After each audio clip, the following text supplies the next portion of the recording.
జై గురుదత్త. శ్రీ దత్తాత్రేయ శరణాష్టకం. దీనిని పఠించిన వారికి శత్రుబాధలు, రుణబాధలు, గ్రహబాధలు ఉండవు. స్వామి అనుగ్రహం తొందరగా లభించాలంటే ఈ స్తోత్రాన్ని నిత్యం పారాయణం చేస్తూ ఆయన్ని శరణు వేడితే చాలు. గురుకృప తప్పకుండా కలుగుతుంది. గురువు అనుగ్రహం ఉంటే అన్నింట విజయాలే లభిస్తాయి. ఈ దత్తాత్రేయ శరణాష్టకాన్ని త్రికాలములయందు పఠించిన వారికి గురు అనుగ్రహం తొందరగా లభిస్తుంది.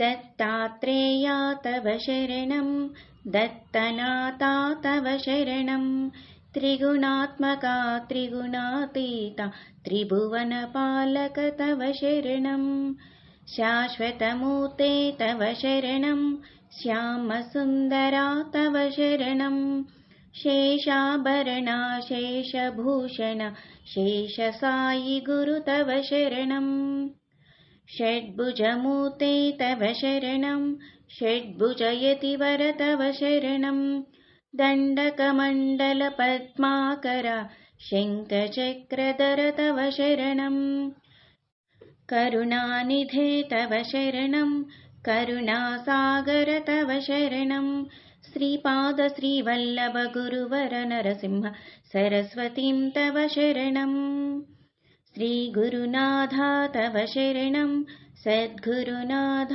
తవ శరణం, కృష్ణా సంగమ తరుతలవాసి భక్తవత్సలా తవ శరణం, కృపామూర్తి తవ శరణం, కృపాసాగరా తవ శరణం, కృపాకటాక్ష కృపావలోకన్ కృపానిధే ప్రభు తవ శరణం, కాలాంతకా తవ శరణం, కాలనాశకా తవ శరణం, పూర్ణానంద పూర్ణపరేశ పురాణ పురుషా తవ శరణం, జగదీశా తవ శరణం, జగన్నాథ తవ శరణం, జగత్పాలక జగదాధీశ జగదోద్ధారక తవ శరణం, అఖిలాండకా తవ శరణం, అఖిలైశ్వర్యా తవ శరణం, భక్తప్రియ వజ్రపంజర ప్రసన్నవక్త్రా తవ శరణం, దిగంబరా తవ శరణం,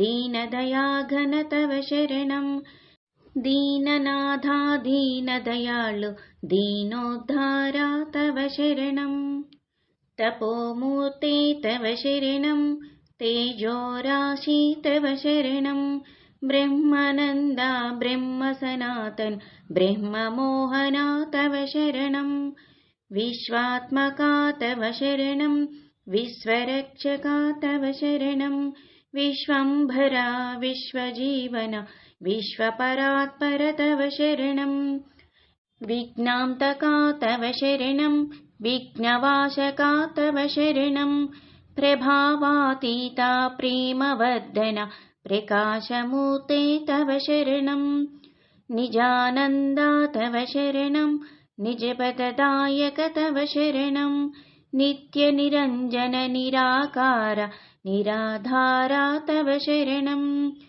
చిద్ఘనమూర్తి తవ శరణం, చిదాకారా తవ శరణం, చిదాత్మరూపా చిదానంద చిత్సుభకం తవ శరణం, అనాదిమూర్తి తవ శరణం, అఖిలావతారా తవ శరణం, అనంతకోటి బ్రహ్మాండ నాయక తవ శరణం, భక్తోద్ధారా తవ శరణం, భక్తరక్షకా తవ శరణం, భక్తానుగ్రహ భక్తప్రియ పతితోద్ధారా తవ శరణం, శరణం శరణం దత్తాత్రేయ, శరణం శరణం దత్తాత్రేయ, శరణం శరణం దత్తాత్రేయ, శరణం శరణం దత్తాత్రేయ.